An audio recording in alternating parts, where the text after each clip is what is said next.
간밤에 열린 글로벌 증시 상황부터 짚어보도록 하겠습니다. 해외 시장 분석, 오늘도 블로크 이동훈 대표와 함께하고 있습니다. 대표님 안녕하세요. 예, 안녕하세요. 네, 어제는 연방준비위원회 의사록 공개가 있었죠. 또 전체적으로 브리핑 부탁드리겠습니다. 예, FOMC 의사록 공개에 가장 관심이 많았습니다.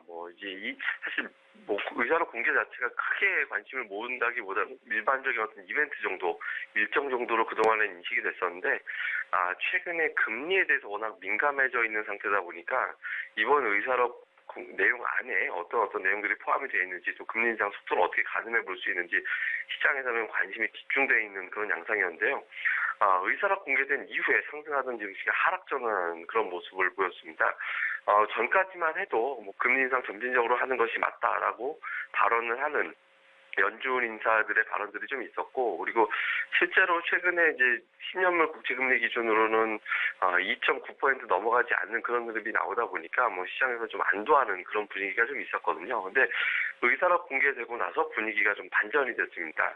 내용 보면 12월 대비 경제라든가, 그다음에 이제 물가 이런 부분들에 대해서 긍정적으로 전망을 하는 그런 모습이 나왔거든요. 그러니까 글로벌 경기가 회복세를 보이고 있고, 그다음에 이번에 이제 감세안이 시행이 되게 됐죠. 그래서 감세안에 따라서 경기라든가 물가가 안정적인 수준을 유지할 수 있다, 이런 어떤 분석이 나왔습니다. 이런 문구 들어가다 보니까 12월보다 조금 더 전진된 것이다, 이런 어떤 평가가 나왔거든요. 전진돼 있다라는 것은 당초 시장에서 기대했던 것은, 전망했던 것은 세 차례 정도의 금리 인상 이제 전망을 했었는데, 이 혹시 4번으로 바뀌는 게 아니냐, 이런 분석이 나오게 됐거든요. 실제로 보면 이 영향으로 금리가 좀 올라갔습니다. 10년물 국채 금리가 2.89% 정도에서 이제 유지가 되다가 장중한테 2.95까지 올라가기도 했었고요. 궁극적으로는 종가로는 2.94%로 이제 마무리가 되는 그런 모습을 보였거든요. 시장에서는 2.9% 넘어갈 때마다 주식시장 자체가 좀 출렁거리는 그런 흐름이 좀 반복됐었는데, 이날 10년물 국채금리가 2.9%를 훌쩍 넘어서 2.94까지 넘어가다 보니까 이제 조만간 3% 돌파하는 것이 아니냐, 이런 어떤 우려감이 제기가 됐고, 이에 주식시장이 또 빠르게 비교적 큰 폭으로 하락하던 시장이 좀 빠르게 하락하는 그런 모습이 나왔습니다. 그리고 내용 안에서도 약간 시장에서 경계할 만한 내용이 포함이 되어 있긴 했습니다. 더 점진적인 금리 인상, 그러니까 점진적인 금리 인상에 앞에 그러니까 조금 더 점진적인 금리 인상이다라는 문구가 들어가는데, 이거는 기존의 점진적인 금리 인상은 3번 정도.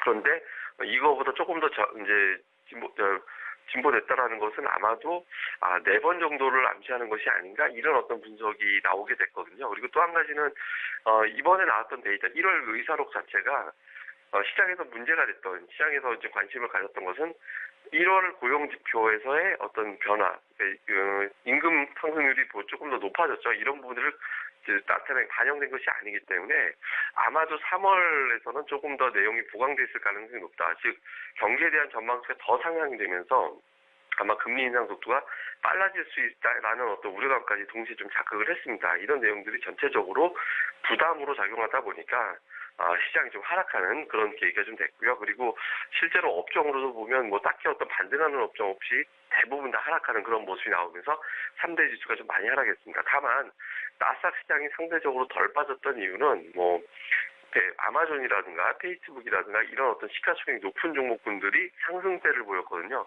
이런 흐름 나오다 보니까 상대적으로 좀 덜 하락하는 그런 모습이 나왔고, 다우지수는 거의 대부분의 종목, 한 4종목 정도를 제외하고는 대부분 종목이 좀 하락하면서 다우지수가 상대적으로 더 많이 하락하는 그런 모습을 보였습니다. 유럽 증시 같은 경우는 좀 혼조세를 보였는데요. 미국 시장이 유럽 시장 개장될 때까지는 이제 플러스가 되는 그런 흐름이 나왔기 때문에 딱히 밀릴 만한 사항은 없었는데, 다만 독일이라든가 프랑스의 어떤 구매관리자 지수라든가 이런 지표가 좀 부진하게 나왔습니다. 그리고 최근에 외환시장 자체도 또 흔조세를 보이는, 엇갈리는 그런 모습이 나오다 보니까 한쪽으로 방향을 잡기는 좀 어려운 흐름이 나왔고, 이에 따라서 증시가 좀 나라별로 좀 등락이 엇갈리는 그런 모습을 좀 보였습니다. 그래서 전체적으로 보면 FOMC 의사록에 따라서 미증시는 출렁거렸고, 유럽 같은 경우는 독일, 프랑스, 유럽을 대표하는 나라들이죠. 이런 나라들의 어떤 지표가 좀 엇갈리는 모습이 나오면서 혼조세를 보인 하루, 이렇게 우리가 보면 될 것 같습니다. 그리고 이날 좀 지표를 좀 집중적으로 좀 살펴봐야 되는데, 달러는 올랐습니다. 그러니까 달러 인덱스가 0.36% 정도 상승하면서 90.06, 오래간만에 이제 90을 회복하는 그런 모습을 보였는데, 3월 금리 인상 가능성 높아지고 있고 또 6월 금리 인상 가능성도 여전히 높은 수준입니다. 지금 현재 한 60%대 정도 되는데 어쨌든 금리 인상에 대한 어떤 기대감이 좀 높아지는 흐름이 나오다 보니까 달러 가치는 계속 좀 올라가는데요. 다만 추세적으로 올라갈지 여부는 좀 불투명해 보입니다. 그러니까 이제 트럼프 정부의 기조 자체가 강달러 쪽보다는 약달러 쪽을 조금 더 선호하는 것으로 이제 알려져 있죠. 그러니까 이런 부분들 때문에 달러가 일방적으로 강세 보이기는 어렵다라고 보고 3월 FOMC 전후까지는 등락, 그 이후에는 좀 하향 안정될 가능성, 이 부분에 좀 무게를 두고 있습니다. 그래서 어쨌든 달러화는 소폭 올라가면서 이제 마감이 됐고요. 국제유가는 달러화가 이제 올라갔고, 그리고 최근 들어서 생산량의 증가, 이 부분들이 다시 불거지다 보니까 뭐 0.2% 정도 하락했는데, 사실 등락폭이 워낙 좀 미미했기 때문에 이 자체를 좀 해석하기는 좀 어렵습니다. 근데 현실적으로 본다면 현재 60에서 65달러 사이에서 어떤 박스권, 그 정도로 좀 유지될 가능성이 좀 높다라고 보여지는데요. 근데 오늘 FOMC 의사록의 문구의 핵심이 결국엔 경기 좋다라는 거거든요. 그러니까 경기 좋을 때는 결국엔 수요가 늘어난다는 것이고, 이에 따라서 원유 제품에 대한 어떤 수요 기대감 계속해서 불거질 수 있거든요. 그래서 뭐 내려갈 가능성은 그렇게 높아 보이지는 않습니다. 그래서 지금은 생산량은 계속해서 하락시키는 요인, 다음에 경기는 올라가는 요인, 이 두 가지가 이제 충돌이 되면서 계속해서 박스권이 유지될 가능성이 높다, 이렇게 봐야 될 것 같고요.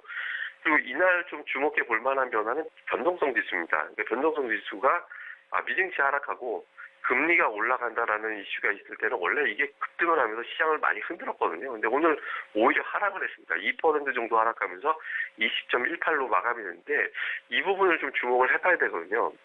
미국에서 주식시장은 금리가 변수가 되면서 하락하긴 했습니다만은 변동성 지수 같은 공포지수, 그러니까 이 지수는 이전에 어떤 그 미국의 금리가 올라갔을 때보다는 오히려 안정되는 그런 모습이 나왔거든요. 그래서 같은 재료 가지고 시장이 내성을 갖기 시작했다라고 해석이 될 수 있고, 이런 부분들은 주식시장의 조정도 그렇게 길게 가지는 않을 것 같다, 이렇게 해석이 가능하거든요. 그래서 변동성 지수만 놓고 봤을 때는 주식시장이 금리 가지고도 패닉에 빠질 가능성은 그렇게 높지 않다, 이렇게 우리가 또 해석을 해볼 수 있겠습니다. 그리고 이제 야간 선물 같은 경우는 소폭 올랐는데요. 외국인 투자자들이 210계약 정도 매수하는 가운데 0.2% 정도 올랐습니다. 다만 이거는 막판에 미증시가 조금 더 하락을 했기 때문에 더 하락한 부분을 반영하지 못한 수치라고도 볼 수는 있는데, 어쨌든 대부분 반영이 됐다라는 점들, 그다음에 또 한 가지는 미국 기업들 중에서 IT 기업들은 상대적으로 선전을 했거든요. 뭐 마이크론 테크놀로지 같은 경우도 1% 미만으로 하락을 했고, 그리고 이제 아까 말씀드린 대로 아마존이라든가 페이스북이라든가 이렇게 이런 어떤 IT주들 중심으로 상승하다 보니까 우리 시장은 그렇게 많이 하락하지는 않을 것 같다, 이렇게 분석이 되면서 마감이 됐습니다. 그리고 이제 이런 걸 토대로 해서 오늘 중요한 어떤 이슈 좀 체크해보면, 당장은 민감해져 있는 상태이기 때문에 금리에 대해서 좀 반응이 또 예민하게 나올 수밖에 없습니다. 근데 오늘 연준 위원들의 발언을 보면 패트릭 아커 이제 총재 같은 경우는 금리 인상 2번 정도가 적절하다라고 얘기를 했거든요. 근데 시장에서 오늘 좀 이슈가 됐던 게, 이번 1월 FOMC 의사록 같은 경우는 1월에 고용 지표가 좋아졌다는 것을 반영한 것이 아니다, 이렇기 때문에 금리 인상에 대한 어떤 기조 자체가 바뀔 수 있다라는 식으로 보도가 됐거든요. 근데 패트릭 아커 같은 사람은 어쨌든 그 1월에 고용 지표 변화를 본 거잖아요. 그러니까 고용 지표 본 상태에서 금리 인상을 2번 정도 하는 것이 적절하다라고 발언했다라는 것은 연준의 시각 자체가 지극히 매파적으로 바뀌었다라고 보기는 어렵습니다. 오늘 일부 2명 정도의 인사가 경기가 과열될 가능성도 있다, 이렇게 발언을 했는데, 2명 정도라면 사실 극히 일부고 이거는 뭐 영향을 줄 정도 사안은 아니거든요. 그래서 이런 내용으로 볼 때 금리 인상 자체가 아주 시장에서 심각한 재료가 될 가능성은 그렇게 높아 보이지는 않습니다. 근데 다만 단기적으로 10년물 국채 금리가 2.94%까지 올라가 있는 상태고, 또 오늘 내일 새벽에 7년물 국채 발행 일정이 좀 잡혀 있거든요. 그래서 7년물 국채 발행이 될 때 이 국채 금리가 올라가 있는 상태가 되면 또 시장에서 또 출렁거리면서 좀 부담으로 작용될 가능성이 있습니다. 그리고 지금 만약에 금리가 올라간다면 이제 시장에서는 기준으로 삼는 게 10년물이죠. 이게 지금 3% 언저리까지 올라가게 되는 것이고, 이렇게 되면 주식시장이 한 차례 또 크게 출렁거릴 가능성도 있거든요. 그래서 단기적으로는 국채 발행 일정, 그리고 연준위원 중에서 이제 포스틱 의원의 어떤 연설, 이런 부분들이 시장에서는 좀 주목을 받을 가능성이 높습니다. 근데 아까 뭐 말씀드린 대로 패트릭 아커 같은 사람이 점진적인 금리 인상 발언을 하고 있고, 그리고 연준위원들이 지극히 매파적인 사람들도 지금은 좀 조심스럽게 발언을 하고 있거든요. 그래서 오늘 연준위원 보스틱 의원의 어떤 발언 자체도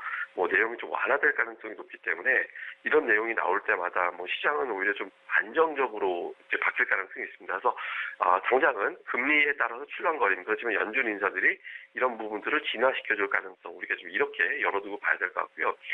지표로는 오늘 뭐 계속 나오는 지표긴 합니다만은 고용 지표에 대해서 좀 민감해져 있는 상태이기 때문에 지난주 신규 실업수당 청구 건수 이거 좀 살펴봐야 되거든요. 시장은 예상치가 23만 건 정도 되는데 뭐 예상치와 크게 다르지 않을 것 같습니다. 그리고 신규 실업수당 청구 건수 가지고 시장이 민감하게 반응한 사례도 그렇게 많지는 않거든요. 근데 다만 아까 말씀드린 대로 고용 지표, 물가 지표 이 부분에 대해서 좀 민감해져 있는 상태이기 때문에 이 데이터가 어떻게 나오는지 이 부분에 대해서 좀 잘 살펴봐야 될 것 같고요. 마지막으로 이제 애플의 주가가 최근에 상승하다가 지금 약간 눌림 정도가 이틀 동안 나오고 있거든요. 근데 애플의 주가가 좀 올라가주면 3대 지수를 모두 견인해주는 그런 효과가 있기 때문에 애플의 흐름 자체가 좀 안정적으로 나오게 되면 뭐 주가 흐름이 또 미증시가 좀 안정되면서 금리 이슈보다는 경기 쪽으로 넘어가게 되거든요. 특히 오늘 미국 FOMC 의사록 잘 살펴보면 이거는 금리 쪽으로 자꾸 바라봐서 그렇지 미국 경기 좋다라는 거거든요. 그러니까 12월보다 훨씬 더 좋아졌다라고 평가를 하고 있는 거고 앞으로도 좋아질 것 같다라고 전망을 하고 있는 거거든요. 그러니까 결국에는 금리가 아니라 이제 그 경기를 바라보게 될 것이고 경기를 바라본다면 기업들의 주가는 역시 또 올라가는 것이 합당하다라고 보여지거든요. 그래서 이런 부분들로 돌아서기 위해서는 대표주들의 상승 전환이 필요합니다. 그래서 앞서 말씀드린 대로 애플을 비롯해서 이런 대형주들의 어떤 반응이 어떻게 나오는지 이런 부분에 대해서도 중점적으로 살펴보는 게 좋겠습니다. 네, 이동훈 대표와 함께 시장 흐름 살펴보았습니다. 대표님 감사합니다. 예, 감사합니다.